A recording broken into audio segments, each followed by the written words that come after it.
Écoutez la force de l'engagement. Avec AJP, épargne, retraite, assurance emprunteur, prévoyance, santé. Sud Radio, la force de l'engagement, 15h, 15h30, Muriel Réus. Bonjour à toutes et à tous, merci d'être avec nous pour la force de l'engagement, l'émission qui donne la parole à ceux et ceux qui font bouger la société. Aujourd'hui, nous allons parler d'un pays où s'engager peut coûter la liberté, la prison, la vie. Mon invitée est Fahimeh Pansonaï, ingénieure française d'origine iranienne, engagée pour les droits humains et la liberté en Iran. Elle est membre de l'Association des femmes iraniennes en France et du comité de soutien aux droits humains. Elle porte aujourd'hui une parole construite à la fois par son histoire familiale, l'exil et son engagement. Mais avant avant d'engager cette conversation, comme chaque semaine, mon édito. Et cet après-midi, comme chaque semaine, je vous propose de nous engager pour le courage des femmes. Dans les pays soumis à des régimes autoritaires, les femmes jouent depuis des décennies un rôle central dans la résistance. Elles font preuve d'un courage remarquable, souvent au péril de leur liberté ou de leur vie. En Iran, comme en Afghanistan, l'histoire récente et l'actualité témoignent de la détermination féminine à défendre les droits fondamentaux et à s'opposer à l'oppression malgré des conditions de répression extrêmes. S'engager pour le courage des femmes, c'est reconnaître et soutenir leur capacité à briser les codes imposés, à résister à l'injustice et à prendre des risques pour la liberté. Et ce courage, particulièrement incarné chez les femmes iraniennes, ne se limite pas à une lutte que l'on porte sans en mesurer les dangers. Il se joue dans chaque geste quotidien, des gestes qui exposent, qui engagent, des voix qui peuvent coûter la liberté ou la vie. Depuis la révolution de 1979, le régime iranien s'est construit en organisant le contrôle de la société à travers un principe simple: rendre visible l'ordre et le rendre incontestable, notamment à travers le contrôle des femmes et de leur corps, en faisant du port du voile un symbole politique et social. Lorsque Jina Mahsa Amini meurt après avoir été arrêtée pour son voile jugé mal porté, ce drame provoque une onde de choc et révèle la violence du système. Pourtant, loin de se soumettre, des milliers de femmes ont exposé publiquement leurs cheveux aux yeux de tous, en défiant l'autorité et en prenant des risques réels pour leur sécurité. Ce geste, dans un pays où l'ordre totalitaire ne tolère aucune dissidence, est un acte d'une radicalité politique et un cri pour la dignité. Et il marque un basculement, celui du passage de la peur à la désobéissance visible, celui du moment où l'obéissance se rompt. En Iran, le courage des femmes ne se réduit pas à une revendication individuelle. Il incarne un affrontement direct avec un système de pouvoir. Il est porteur d'une transformation sociale profonde et force l'admiration, bien au-delà des frontières de leur propre pays. Et il s'inscrit dans le ton long. Il s'est transmis. L'histoire montre que la résistance des femmes en Iran ne s'est pas construite en un jour. Dès les années 80, des mouvements clandestins ont défendu l'accès à l'éducation, l'expression artistique, la possibilité de circuler sans contrainte. Cette lutte s'est organisée à travers des réseaux de solidarité, des ateliers, des manifestations silencieuses, à l'abri des regards, mais contre le pouvoir. Et parfois, grâce à l'appui de figures emblématiques qui ont encouragé la société à sortir de la peur. Aujourd'hui, avec la guerre qui s'installe dans le pays et qui fragilise davantage les repères sociaux, la question de l'organisation de cette résistance devient cruciale. Comment maintenir la cohésion du mouvement face à la répression accrue, aux coupures d'Internet et aux bombes qui s'abattent quotidiennement sur le pays et sur la région tout entière? Cette capacité à s'organiser, à trouver de nouveaux modes d'action est peut-être l'un des plus grands actes de courage et d'espoir pour l'avenir de l'Iran. Ce que produisent aujourd'hui les femmes iraniennes dépasse leur propre combat. L'engagement des femmes invite chacun à réfléchir sur la notion de courage, sur la nécessité de soutenir celles qui, partout dans le monde, défient l'injustice malgré les risques. Car chaque geste de résistance, aussi petit soit-il, est une pierre posée sur le chemin de la liberté et de l'égalité. Sud Radio, la force de l'engagement, Muriel Réus. Aujourd'hui, dans la force de l'engagement, je donne la parole à Fahimeh Pansonaï, ingénieure française d'origine iranienne, engagée pour les droits humains et la liberté en Iran. Bonjour, Fahimeh. Bonjour, merci pour l'invitation, Muriel. Alors, vous le dites clairement dans votre engagement et encore récemment dans un discours que vous avez prononcé il y a quelques jours, moi je suis là pour parler des femmes iraniennes que vous décrivez comme étant depuis 1979 à l'avant-garde du combat contre le régime, des femmes connues, mais aussi des femmes anonymes, exécutées, emprisonnées, torturées. Vous évoquez d'ailleurs ces 10 jeunes filles dont les corps ont été exposés en 1981, même sans que leur corps, que leur nom soit connu. Et puis vous parlez aussi, on y reviendra tout à l'heure, sur votre histoire familiale. Alors, qu'est-ce que le sort réservé aux femmes réserve, selon vous, de la nature même de ce régime iranien ? En fait, quand je viens vous dire je veux parler des femmes, c'est pas un slogan. Depuis le premier jour, ce régime a compris qu'en fait, son existence était liée à l'annihilation des femmes. En fait, la répression des femmes pour lui, c'est la répression de toute la société. C'est-à-dire en contrôlant les femmes, il contrôle toute la société. C'était, comme vous l'avez dit, c'était le premier verrou d'une dictature totale, politique. Le hijab obligatoire n'était pas juste un code vestimentaire imposé aux femmes, c'était vraiment le premier acte de démarrage d'une dictature fasciste et religieuse. Et moi, je vais vous dire, quand on afflige aux femmes des violences, ce n'est jamais pour une cause, ce n'est jamais pour une religion, ce n'est jamais un acte, je dirais, sans conséquence. Pourquoi ce régime attaque les femmes autant ? Parce qu'en fait, les femmes portent la vie, les femmes portent la dignité. Et c'est vraiment de ça qu'il a peur. Justement, ils devraient s'en satisfaire, puisque c'est une façon de renouveler leur quota de personnes radicales. Les femmes leur font peur ? Les femmes leur font vraiment peur, parce qu'en fait, c'est elles qui portent la liberté. Ce qu'il faut savoir, c'est qu'en fait, depuis les premiers jours, ce sont les femmes qui portent la liberté. Alors, vous avez été engagée pendant des années, mais vous avez pris la parole assez récemment. Alors, et bien sûr, il y a eu la mort de Mahsa Amini, qui a marqué un tournant spectaculaire, notamment en Europe, et même dans le monde, et qui a mis un focus très particulier sur l'Iran, avec ce slogan qui a été porté par des milliers de femmes partout, Femme, vie, liberté.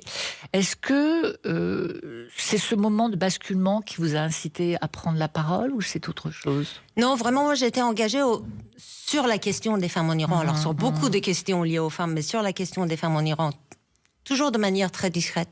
Parce qu'effectivement, on porte en soi, je dirais, une peur enfuie. Moi, petite, j'ai fait en fait la route vers les prisons. J'ai marché dans les prisons de Téhéran pour aller visiter mon père, qui était emprisonné par le régime du Shah. Le régime de Khomeini a emprisonné et torturé et exécuté ma tante et mon oncle, 19 et 21 ans. Donc, quelque part, on garde en fait cette peur, je dirais, enfouie au fond de soi.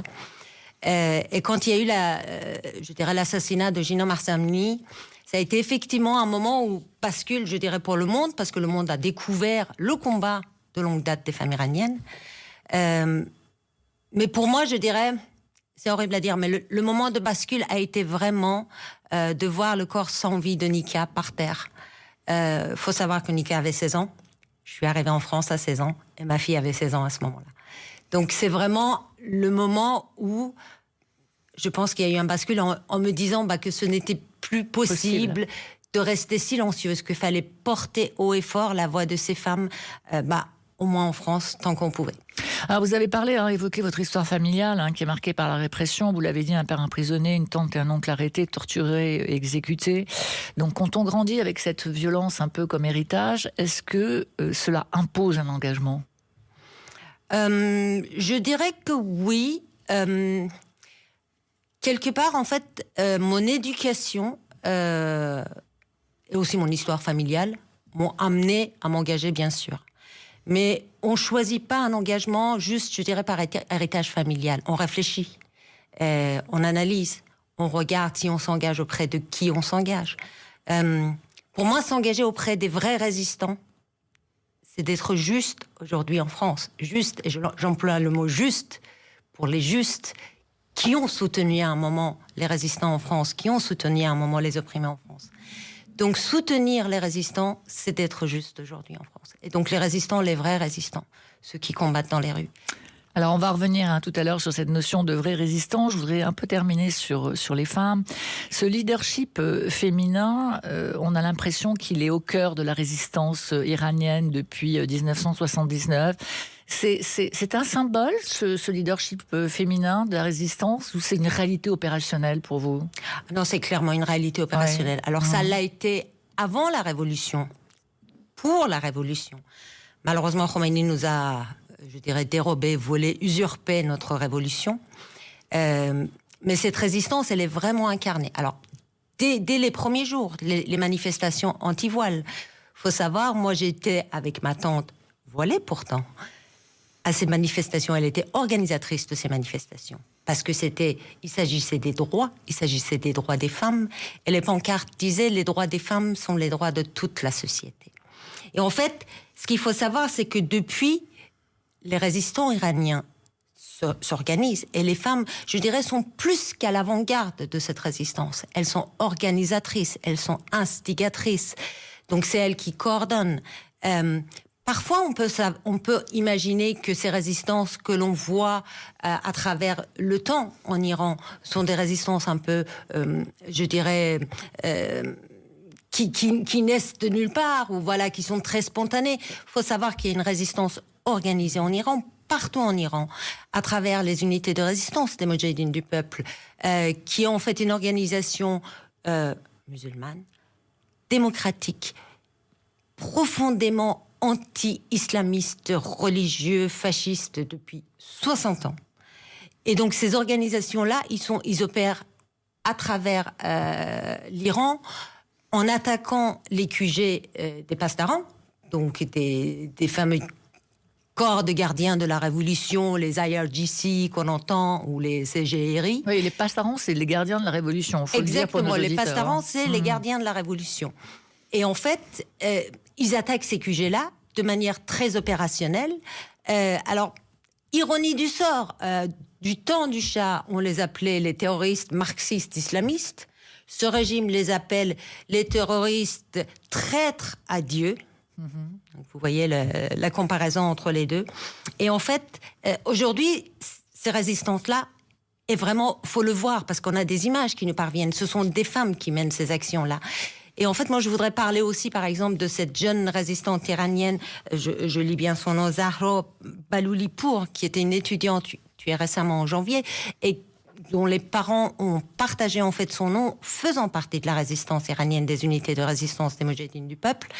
Et en fait, la danse de son père à son enterrement, ça a été un déchirement pour tout le monde. Enfin, pour nous qui voyions, pour moi, dont en fait, on n'a pas eu les corps de ma tante et mon oncle, on a eu juste 2 tombes. Et il y avait une telle chape de plomb à l'époque qu'on ne pouvait rien y faire. Et voir maintenant, avec toute la répression, ces parents, ces mères, ces pères danser sur les tombes de leurs enfants, c'est vraiment un acte de défiance, comme vous disiez, inouï, extrême.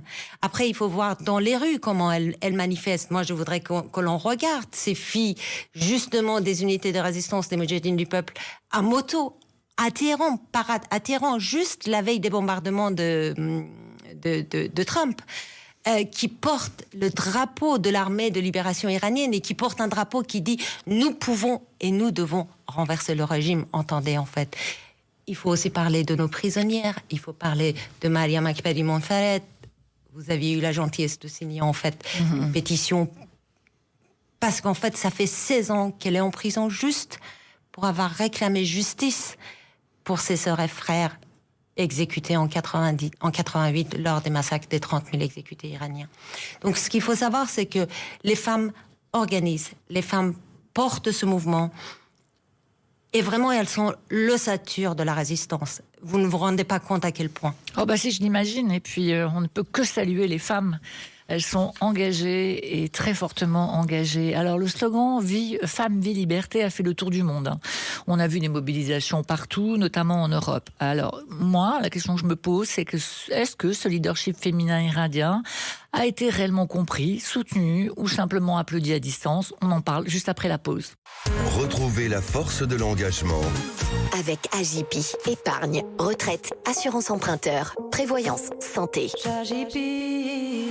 Sud Radio, la force de l'engagement, 15h, 15h30, Muriel Réus. Nous sommes sur Sud Radio et c'est la force de l'engagement, et nous sommes ce matin avec mon invité Fahimeh Poncenaï, ingénieure française d'origine iranienne, et nous parlons de la résistance des femmes iraniennes.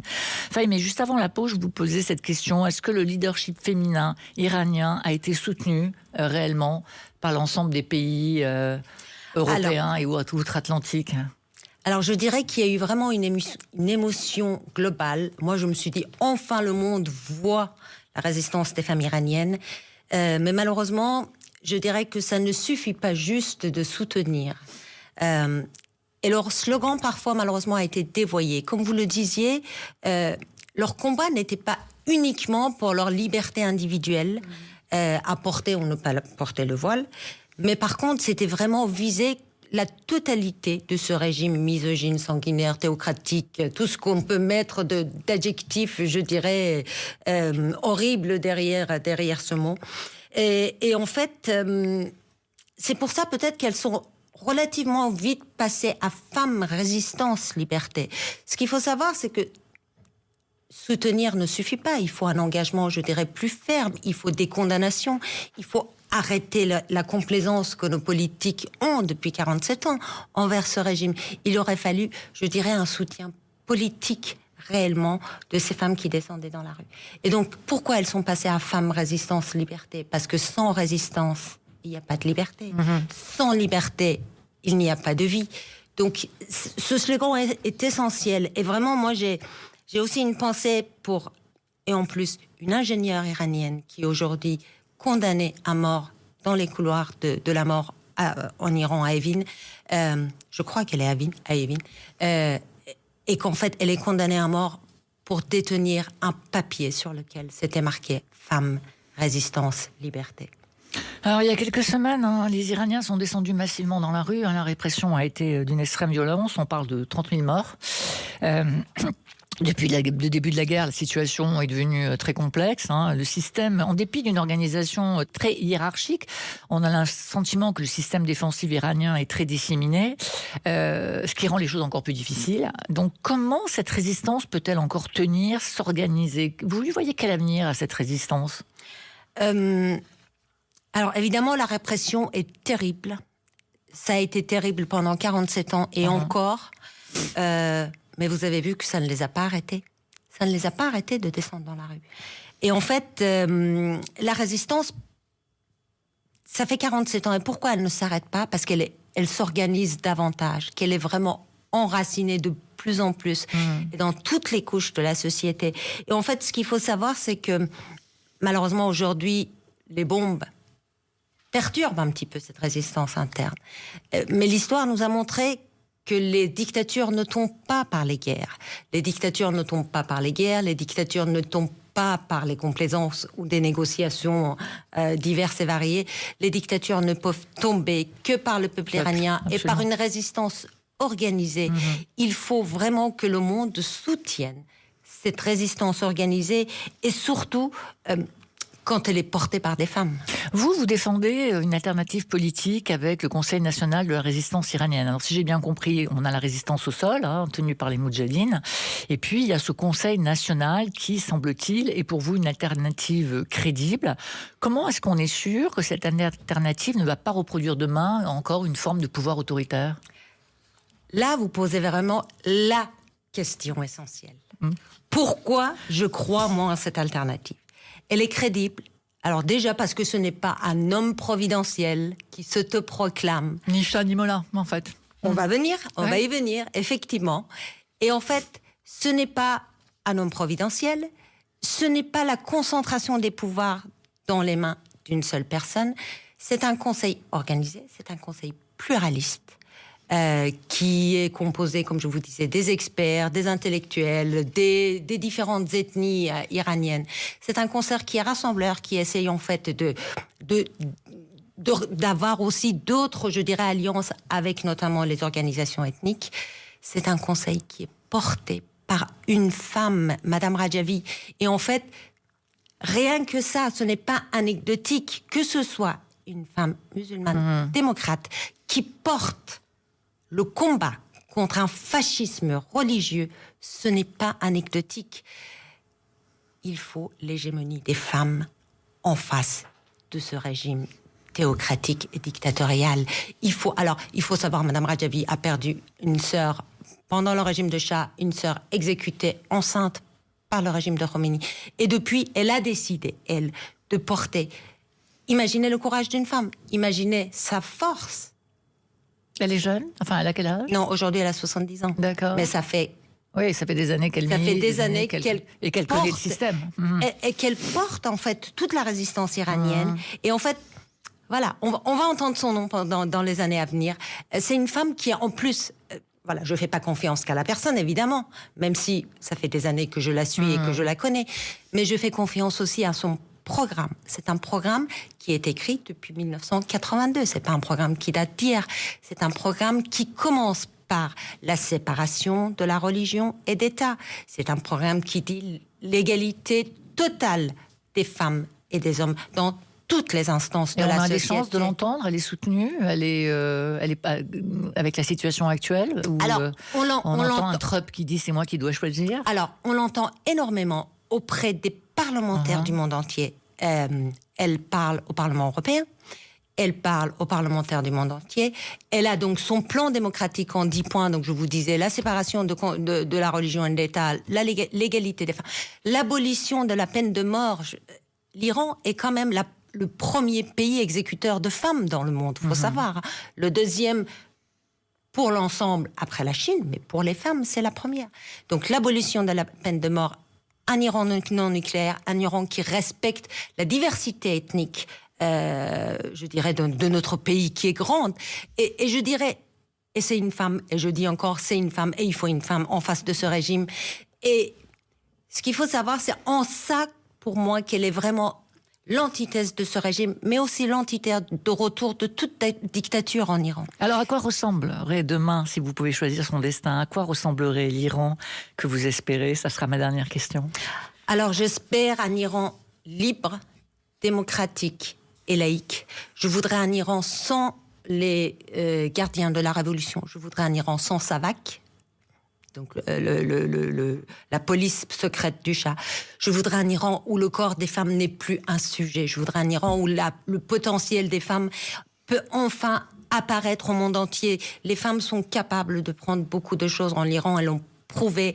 Elles vont le prouver davantage dans les années à venir. Je voudrais un Iran où l'on danse, où l'on rit, où on ne chante plus des berceuses révolutionnaires à nos enfants, parce que moi, toute mon enfance, on m'a chanté des berceuses révolutionnaires. Et récemment, il y a encore une berceuse révolutionnaire qui est sortie. Je voudrais qu'on ne chante plus des berceuses révolutionnaires à nos enfants. Je voudrais qu'on chante des berceuses aux enfants où ils peuvent penser, rire, grandir, rêver. Et en fait, ce qu'il faut savoir, c'est que ce n'est pas juste un rêve. Maintenant, c'est une nécessité, c'est une légitimité pour le peuple iranien. Le peuple iranien, les femmes ont donné tant de prix pour la liberté et la démocratie. Elles le méritent. Moi, j'appelle vraiment nos gouvernants à soutenir la seule résistance politique, alternative, démocratique, laïque, qui est capable, en Iran, sur le sol, de porter la voix des Iraniens. Les Iraniens ne demandent pas de retour à une autre dictature, juste la liberté et la démocratie. Ah, ce monde que vous décrivez, c'est le monde qu'on aimerait pour nous tous et nous toutes, partout. Parce qu'en fait, c'est une question universelle, qui décide du corps, qui décide de la liberté, qui décide du destin d'un peuple. Merci Fahimé Pensonaï d'avoir été avec nous ce matin. Merci pour ces mots, merci pour cet engagement.